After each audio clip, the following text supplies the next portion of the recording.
Good evening, everybody, and welcome into another great episode of Before the First Cast with your host, Calvin Herndon. As you notice, it's just me tonight. There's no guest. I'm hoping to bring a guest back on next week, but for this week, you got me. I hope that's okay. We'll make it fun and enjoyable this week. Um, this week, I kind of want to ask you a question. Have you ever been watching one of your favorite YouTube channels or your favorite fishing video and wonder, huh, that's one of my favorite techniques to throw? So, in today's episode, I want to share with you one of my favorite ways to catch fish during the fall and really all year round. So let's go ahead and jump into it. So, my favorite lure or technique to use to catch bass in the fall, spring, you name it, all around the year is crankbait fishing. I absolutely love crankbait fishing. There's something about when you're throwing a crankbait and you're reeling it back and that rod loads up. Um, it's just addicting. Um, so with my crankbaits, the reason I choose crankbaits is they're super versatile. You can really burn a crankbait or you can just slow roll a crankbait. Either way you go, you're going to get bit if you're doing the right things in the right areas. Um, in the fall, the bass are they can be really active and very hungry. So they like the speed to be a little bit more fast. So speed cranking during the fall gets you a ton of bites. And what I mean by speed cranking is, yes, high speed reel. I use around a 7-to-1, and I'm turning. It's the burn, burn, burn pause method. And usually on that pause or when the bait is not moving or doing anything is when you get bit. Now, say you're fishing in the wintertime with more of a tighter wobble crankbait, like your flat side crankbaits or your DT series crankbaits. You're more just gonna crank and just crank it back to you. And that goes within the summertime as well. Um, so I was able to get out on the water on Monday, and I wanted to go do my favorite technique, and I wanted to crank because it's fall time here in Virginia, and in my mind, I'm like, they have to be feeding. Like crankbait should be good. We had some wind blowing in, not as much as it was forecasted to have gust up to, but I was like, I'm gonna go out here and I'm gonna catch them. Well, and that didn't happen for us. I don't know if it was some of the factors that we'll get into later that was going on, or we just weren't hitting it at the right time. But sometimes when you think you're going to go catch them on a technique, it just doesn't happen. So let's go into some factors for crankbait fishing that you might run into. Um, there are several factors when you're fishing a crankbait. So the first factor is where you're going to fish them. So typically you're going to be looking for structure of some sort, whether that's points, whether that's banks, and we'll get into the different types of points, banks, and all that good stuff here in a minute. So what I first look for is points. During the wintertime and more your summertime, I'm looking for those deep main lake points. These are points that are noticeable on a whether a fish finder or on a map that are on the main lake channel. Um, and the fish have access to deep water. It's a little different in the fall time and then in the spring because a lot of fish want to move back into creeks and back into pockets where they're going to start spawning in the spring. So the second type of point you're going to look for is your secondary points, and that is a point that's inside of a creek, whether that be in the back of the creek, in the middle of the creek. And that's one thing that's very cool about bass fishing is you have to figure out where these fish are and what phase of where they're moving or their movement so you can catch them. In the fall time, fish, especially when the water starts to cool down, fish love to run to the backs of creek pockets and basically ambush bait, press them up against the bank and ambush them in the backs of creeks and pockets. So usually in the fall, when I know this is happening, I run straight to the back, and I will definitely have um, a, whether it be a square bill, whether it be something in that mid range, or even possibly a deeper diving crankbait. I will have ones to meet each range. Um, the second thing is the banks that you're going to fish. So in the fall, I like to, or really all year round, I love to look at the bank and notice if there's any rock change, or is there any structure, isolated wood, isolated rock. I just love to look for that kind of stuff. Usually when you watch the bank, you will notice rock change. What I mean by that is it could go from pebble rock to natural rock. That is what we call a transition. Most of the time, bass set up on those transitions where it turns from pebble rock to natural rock, or chunk rock is what we call it. I would definitely fish a crankbait where that transition happens. Another thing with banks is I tend to look for the 45-degree banks, the ones that aren't, they're steep, but they're not like bluff wall steep, and they're not shallow, and they're not like flat either. Because in the fall, fish definitely hang out on those 45-degree banks because usually it has access to deep water wherever the 45-degree banks are. Um, Also in the wintertime, I will fish with a deep diving crankbait or a mid range crankbait, either the bluff walls or a channel swing bank, which means a bank that a channel pushes up against, which makes a bluff wall, essentially. So let's talk about some nature factors that we really can't control. Let's talk a little bit about wind. Why would we be, or why would I be expressing a factor of wind? Well, the wind has a lot to do with the activity of the fish. Um, and you may not think wind has that much effect on it. So when I first heard the cliche in bass fishing, chase the wind, and the wind is your friend, I was like, is this some normal thing that all these fishermen say? Oh, I was out chasing the wind, and the wind was my friend today. So I had to dig a little deeper and do my own research on why people were saying this. I was really confused.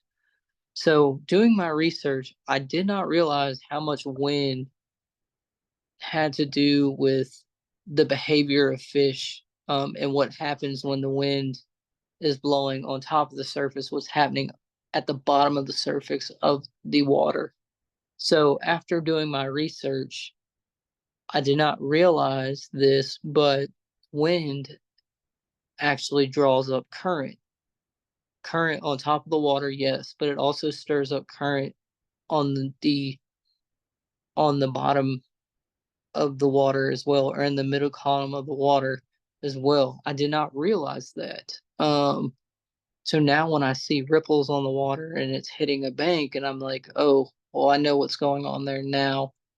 Um, it also is used to help fish corral their bait.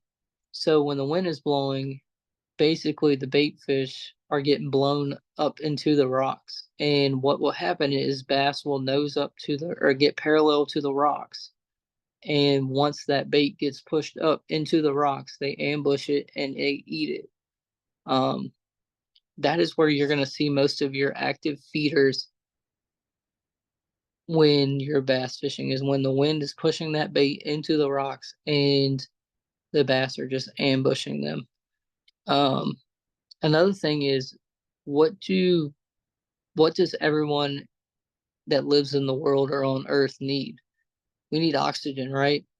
So also when the wind blows, it churns the water up and causes the water to get more oxygenated, which oxygen, like humans, bass need to be able to survive. So when that water is churning up and producing that oxygen, bass like to live or like to be in the oxygenated water.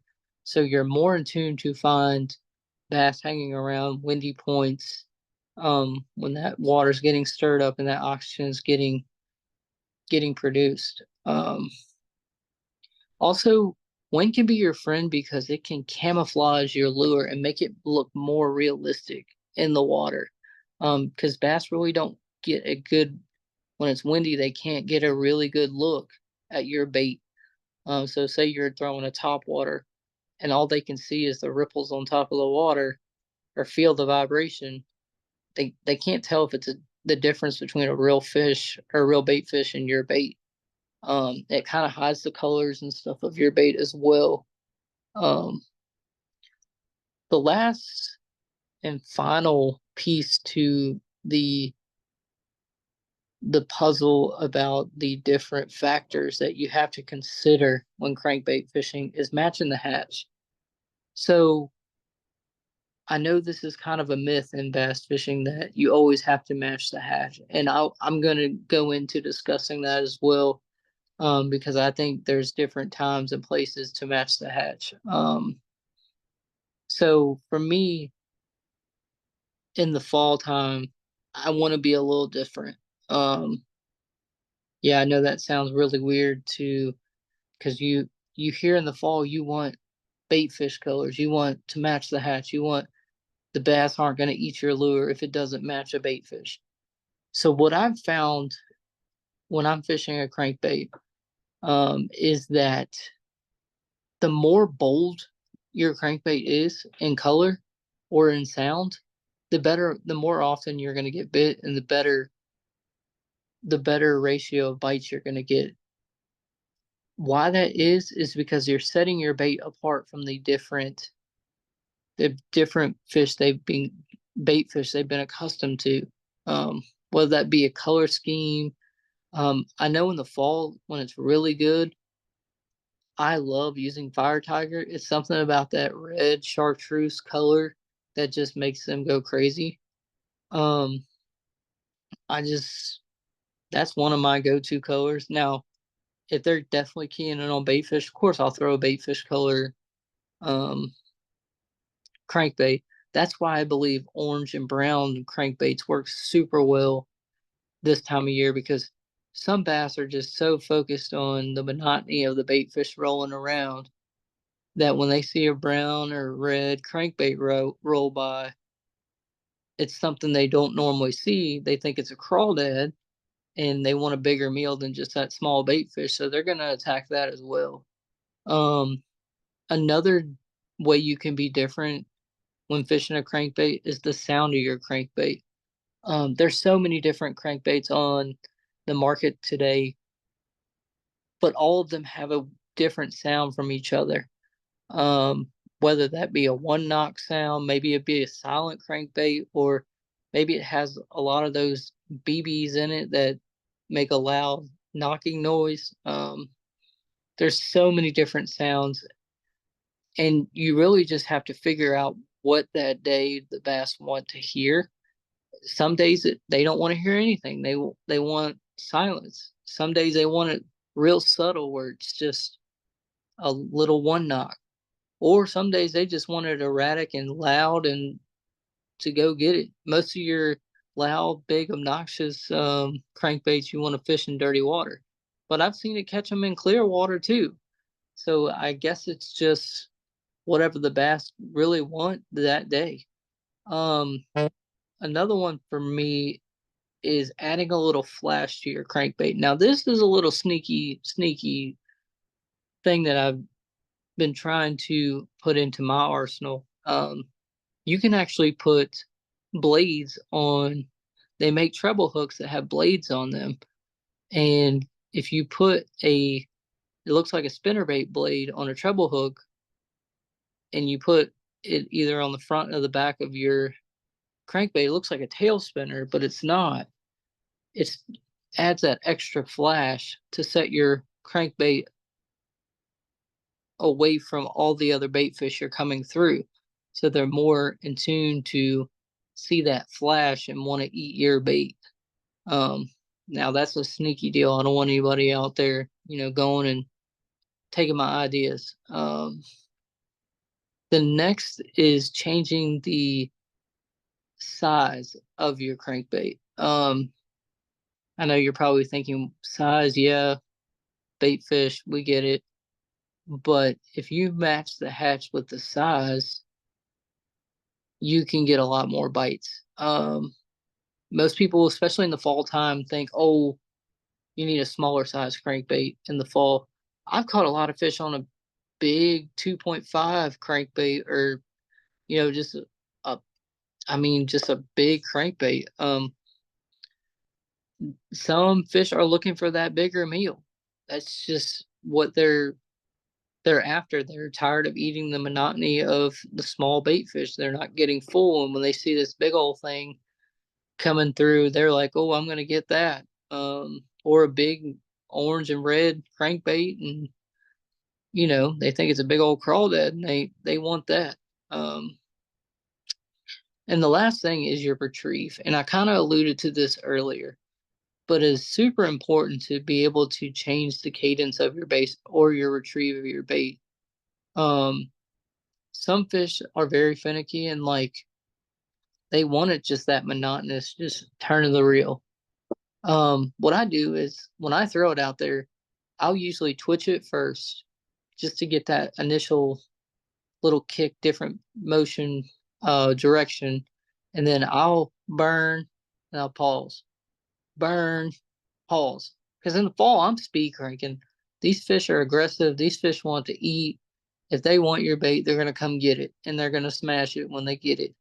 Now in the winter, the spring, I may just do that steady retrieve because they're more lethargic. They're just like don't want to move much, so you have to move with them.